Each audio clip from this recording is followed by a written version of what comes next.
ಇವತ್ತಿಂದ FIFA world cup ಇಂದ quarter final ಶುರು ಆಗಲಿವೆ. ಫಸ್ಟ್ ಮ್ಯಾಚ್ ಇದೆ France versus Morocco. This has to be the best match of the world cup, at least one of the best match.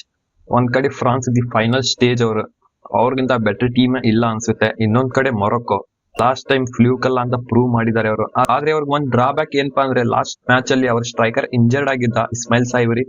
ನೋಡ್ಬೇಕು ಅವ ಎಷ್ಟು fit ಅದಾನಂತ. ಅವ injured ಆದ್ರೂ 3 ಗೋಲ್ ಹೊಡೆದಿದ್ರು ಅವರು. ಸೊ ನೋಡೋಣ ಇವತ್ತೇನ್ ಮಾಡ್ತಾರೆ. ನೆಕ್ಸ್ಟ್ ಮ್ಯಾಚ್ ಇದೆ ಸ್ಪೇನ್ ವರ್ಸಸ್ ಬೆಲ್ಜಿಯಂ. ಬೆಲ್ಜಿಯಂ 4 ಗೋಲ್ ಹೊಡೆದು ಬರ್ತಿದೆ. ಇಷ್ಟ ಎಕ್ಸ್ಪೆಕ್ಟ್ ಮಾಡಿರ್ಲಿಲ್ಲ ಯಾರು ಬೆಲ್ಜಿಯಂ ಕಡೆಯಿಂದ. ಅವ್ರ ವಿರುದ್ಧ ಸ್ಪೇನ್ ಲಾಸ್ಟ್ ಮ್ಯಾಚ್ ಪೋರ್ಚುಗಲ್ ವಿರುದ್ಧ ಅಷ್ಟು ಕನ್ವಿನ್ಸಿಂಗ್ ಆಗಿ ಆಡಿರ್ಲಿಲ್ಲ. ಏನೋ ಒಂದು ಗೋಲ್ಡನ್ ಗೋಲ್ ಬಂತು, ಗೆದ್ದಿದ್ದಾರೆ.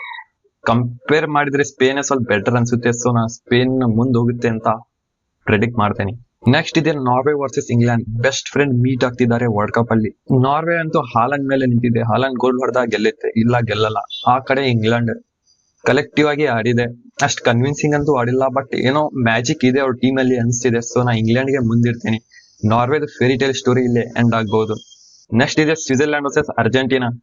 ಸ್ವಿಟ್ಜರ್ಲ್ಯಾಂಡ್ ಯಾರು ಎಕ್ಸ್ಪೆಕ್ಟ್ ಮಾಡಿರ್ಲಿಲ್ಲ ಅನ್ಸುತ್ತೆ ಇಲ್ಲಿ ತನಕ ಬಂದಿದ್ರು, ಇಲ್ಲಿ ತನಕ ಬರ್ತಾರೆ ಅಂತ. ಬಹಳ ಕ್ಲೋಸ್ ಮ್ಯಾಚ್ ಆಡಿದ್ರು ಕೊಲಂಬಿಯಾ ವಿರುದ್ಧ ರೌಂಡ್ ಆಫ್ 16 ಅಲ್ಲಿ. ಕ್ವಾರ್ಟರ್ ಫೈನಲ್ ಗೆ ಎಂಟ್ರಿ ಆಗಿದ್ದಾರೆ. ಆದ್ರೆ ಅವ್ರ ವಿರುದ್ಧ ಅರ್ಜೆಂಟೀನಾ ಇದೆ. ಸೊ ಅರ್ಜೆಂಟೀನಾ ಮುಂದೆ ಅವ್ರು ಗೆಲ್ಲೋದು ಮೋಸ್ಟ್ಲಿ ಡೌಟ್ ಅನ್ಸ್ತಿದೆ. ಗೆದ್ರು ಗೆಲ್ಬಹುದು, ಹೇಳಕ್ ಬರಲ್ಲ. ಬಟ್ ನಾನು ಅರ್ಜೆಂಟೀನಾನ ಮುಂದಿರ್ತೇನೆ. ನೋಡೋಣ ಏನಾಗುತ್ತೆ.